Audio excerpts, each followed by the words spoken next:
5 portes de destruction que la pornographie peut ouvrir dans ta vie. Oui, c'est de ça que je te parle aujourd'hui. Je te montre 5 portes que cet esprit d'esclavage, de porno peut ouvrir dans ta vie. Donc, si tu es nouveau ou nouvelle sur la chaîne, je te souhaite la bienvenue. Je suis Eugénie et sur cette chaîne, nous parlons de famille, de tout ce qui va apporter la paix et la prospérité dans ta maison. Ici, tu reçois toutes les clés qu'il te faut pour ouvrir cette porte de paix et de prospérité et non des portes de malheur. Donc, je t'invite à activer ta cloche de notification si tu ne veux pas rater nos prochaines vidéos. Je t'invite aussi à liker la vidéo et à la partager autour de toi. Donc, aujourd'hui, je voudrais te parler de ce sujet des films X. Quelles sont les portes que ces films-là peuvent ouvrir dans ta vie. Mais sache que c'est des portes qui seront destructrices pour toi. C'est des ouvertures dans le monde des ténèbres que tu es en train de créer toi-même. Parce que tout ce qui va à l'encontre de la parole de Dieu, tout ce qui va contre les principes et les règles que Dieu a établies sur la terre, n'ouvre que sur nous des portes de malédiction. Donc aujourd'hui, je te partage ces 5 portes. Alors, premièrement, il y a quelque chose qu'il faut accepter et comprendre. Il faut savoir que quand tu pratiques ce acte des films X, tu es en train de nourrir quelque chose en toi. Tu es en train de nourrir une partie de ton être. Parce que tu es composé d'esprit, de corps et d'âme. Donc, tu es en train de nourrir une partie principale de ton corps qui est ta chair. Tu es en train de nourrir ta chair. Ta chair, sache que la chair qui est sur toi sont ces 5 sens de capteurs qui sont sur toi. Ces 5 sens, c'est-à-dire la vue, l'odorat, l'ouïe, le goûter, tout, ne sont pas tes amis. Ils sont plutôt tes ennemis. Ils sont les amis du diable. Ils sont les amis de l'adversaire. Ce sont des amis serrés, comme on le dit. Donc, sache que ta chair que tu es en train de nourrir n'est pas ton ami. Tu es en train de nourrir ton ennemi pour qu'il puisse prendre du poids et venir te détruire. Et oui, et oui, et oui. C'est ce qui se passe quand tu es en train de regarder ces films. Tu n'es pas juste en train de profiter d'un temps de plaisir, d'un temps de détente. Non, non, non, non, non. Tu es en train de nourrir une partie qui se lèvera, qui se rendra fort pour te détruire toi-même. Non, ne sois pas séduit par les mensonges que peuvent te raconter des personnes. Sache que c'est ce que la parole de Dieu te dit. Tu es en train de nourrir ta chair. Et lorsque ta chair sera nourrie et qu'il sera bien costaud et qu'il sera bien grand, ben là, il va se lever pour détruire ton âme. Pour détruire ton âme. Parce que l'âme est créée en tant qu'esclave. Elle doit toujours être dirigée par un être, soit par l'esprit, soit par la chair. C'est pour ça la parole de Dieu te dit, ne marche pas par la chair, mais marchez par l'esprit. Parce que les œuvres de la chair nous amènent à la mort et à la destruction. Les œuvres que la chair te pousse à faire t'amènent à la mort et à la destruction. Mais les œuvres que l'esprit de vie te pousse à faire t'amènent à la vie. Donc, il faut vraiment qu'on soit d'accord sur ce point que ce acte que tu es en train de poser n'est pas juste un moment de plaisir, de détente où tu souffles. Non, non, non, non, non. Tu es en train de nourrir, de donner de la nourriture à ton ennemi qui grandira et qui fera ta fête, qui fera ton affaire. Donc pour cela, pour comprendre les choses de la chair, je te conseille de prendre le livre L'ennemi public numéro 1. Voilà, je te le mets là en vidéo. L'ennemi public numéro 1, la chair. C'est un livre de l'apôtre Yvan Castano. Je te conseille, ça relate vraiment, ça t'explique vraiment quelles sont les œuvres de la chair et comment vraiment faire en profondeur. Là, je peux te donner certaines astuces, mais comment faire vraiment en profondeur pour neutraliser la chair. Vraiment, je te conseille ce livre. C'est un livre qui m'a fait du bien aussi. Donc, l'âme est là pour exécuter les ordres, soit de la chair, soit de l'âme, soit de l'esprit, pardon. Donc, à toi de savoir qui est-ce que ton âme doit exécuter. Et là, tu es en train de nourrir essentiellement quelle partie de ta chair? Là, essentiellement, tu es en train de nourrir tes yeux.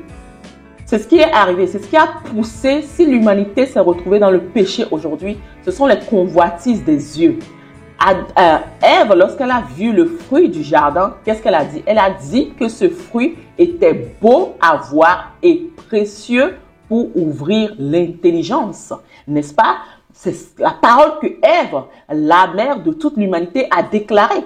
Elle a vu le fruit. Elle a utilisé sa vision, elle a utilisé sa vue, et cette vue l'a corrompue. C'est pour ça que la Bible te dit, nous ne marchons pas par la vue, mais marchons par la foi. La foi, c'est la parole de Dieu. Tu ne dois pas suivre ce que ta vue désire voir. Donc, ça a conduit l'humanité dans la convoitise. Et nous nous retrouvons aujourd'hui juste parce qu'elle n'a pas su maîtriser sa vue. Elle n'a pas su crucifier sa chair et spécialement sa vue.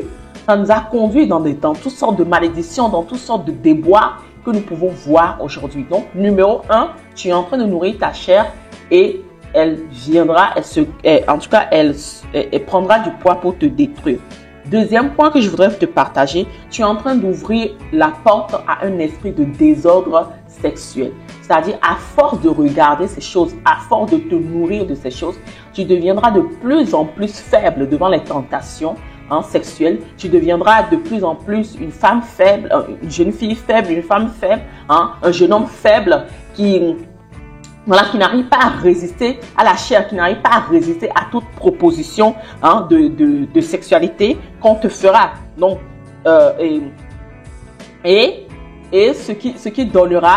qui fera que tu vas te recroqueviller dans ton coin et tu ne voudras plus même te marier parce que tu as fait rentrer dans ta propre vie un esprit de célibat. Tu as fait rentrer dans ta propre vie des esprits qui viennent se nourrir lorsque toi, tu atteins ton orgasme.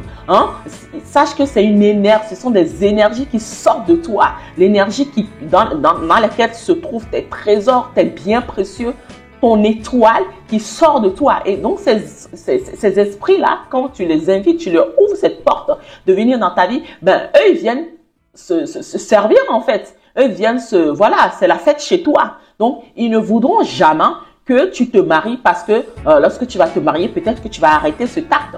Donc, eux, ils vont s'atteler à ce que tu restes dans la célibat pour que tu puisses continuer ce acte-là et continuer à les rendre prospères.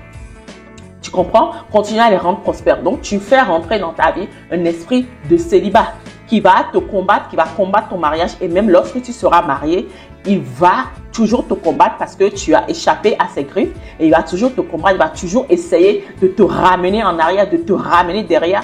C'est là que tu vas voir des gens qui se marient 1-2 années plus tard, ils divorcent. Pourquoi? Parce qu'ils ont donné accès à un esprit dans leur vie. Ils n'ont pas donné accès à l'esprit de Dieu pour les conduire vers un mariage paisible, mais ils ont donné accès à un esprit de célibat qui va tout faire pour les retenir et les garder dans le célibat. Je prie que cela ne soit pas ton partage, mon frère, que cela ne soit pas ton partage, mes sisters.